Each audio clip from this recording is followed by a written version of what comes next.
So far, Tessa Blanchard's return to TNA has been an utter failure, in my opinion. All we've gotten is constant brawls between her and Jordan Grace. We don't have any substance. We don't even know why they're actually feuding, besides what the dirt sheets are telling us, which may be true, but when I'm watching TNA, I want to see you guys tell the story. I don't want the stories to be told through the dirt sheets. Tessa Blanchard hasn't even spoken once. All the heavy lifting has been done by Jordan Grace. And sure, maybe Tessa isn't speaking because of the rumored backstage issues she has, which may be true, may not, I don't know. But people want to see why Tessa Blanchard is back. What's this whole issue? People are actually going to start tuning into TNA to see what's everything about. And you've utterly failed at capitalizing that potential momentum because what I'm seeing isn't must-see TV. All I'm seeing is just Jordan Grace and Tessa Blanchard brawling for no reason. That's what it feels like. I just feel like there's so much wasted potential here with this feud. And sure, it's ending and then Jordan Grace is gone. Then we're probably going to get more substance from Tessa. But so far, this should have been a generational feud. And it just hasn't been. But hey, at least the rest of the show was pretty solid. This was the go-home show for TNA before Genesis this Sunday, and we opened with a nice action-packed match between Leon Slater and Trent Seven. This is probably Trent Seven's last match in TNA. If I'm not wrong, he's leaving TNA soon, so putting Leon Slater over makes sense. Leon Slater is really good. I really like him. He's a young guy that TNA definitely should be building around. And Frankie Kazarian was on commentary with his cup. And this was just a solid opening match. I really liked it. Leon Slater and Kazarian confronted each other after the match. They're having a match at the pre-show for Genesis. Probably should have been on the main card, but I can't complain about this too much. A really solid opening match. I also like these motivational packages we got throughout the show. We had this whole package about Joe Henry and his journey again, similar to last week, which I really enjoyed. I enjoyed tonight's too. And we also had one about Ace Austin and about his journey with the Hardys with Chris Bay. Another really solid one. He's going to face Moose for the X Division Championship this Sunday. I doubt he wins it, but still a really solid promo, and I'm really buying into this Ace Austin singles run. It's really good so far. And then even besides that, we had this whole backstage segment between Rosemary and Masha Slamovich, which was also really good. It just sucks that their whole feud has been built through these packages and not actual in-ring stuff, because I would have liked that. Even just promos in the ring or just some confrontations would have been nice, but the way they did it was good. I just wish we saw something in the ring to actually build some intensity between the two of them. And I just want to get this out of the way. Jake Something defeats Laredo Kid. It was a pretty nothing match. I didn't care about it. There was no real build towards it that I'm remembering. It felt very useless. I didn't feel like it added anything to the show. We could have replaced it with something else. But Jake Something getting a dub is always good. And we also had Josh Alexander and Mike Santana having a promo. Pretty much the same promo we saw last time. I'm excited for the one-on-one match. It's going to be a banger of a match. These two are like real brawlers. I really like their styles. And I think they're going to have a fantastic match. And it's probably also Josh Alexander's final match in TNA. And if Mike Santana is the one putting him over, getting that momentum, being the new face of TNA, I'd be very happy about that. And I want to give massive credit to TNA here for a moment. And this goes for like NXT and some parts of main roster WWE too.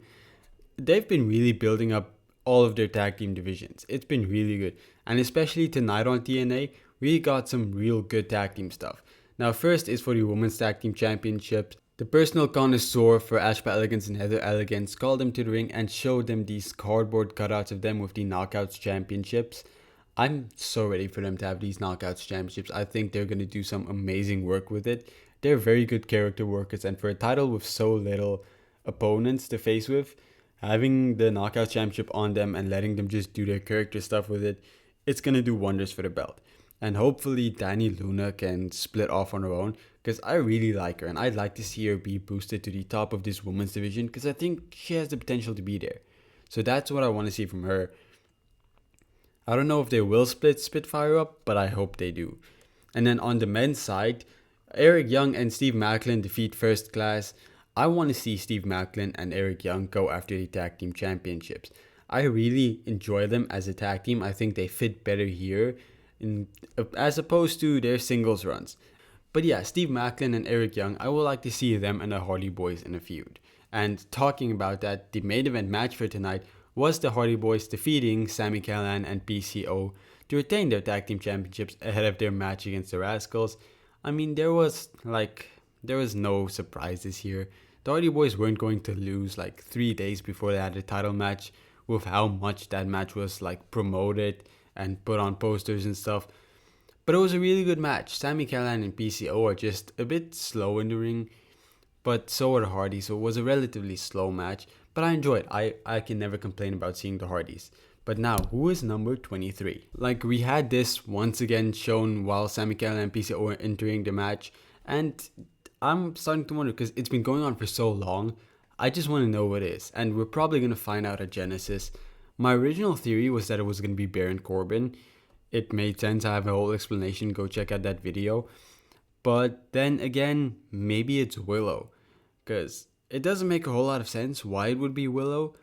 But Jeff Hardy's alter ego Willow is who I'm talking about.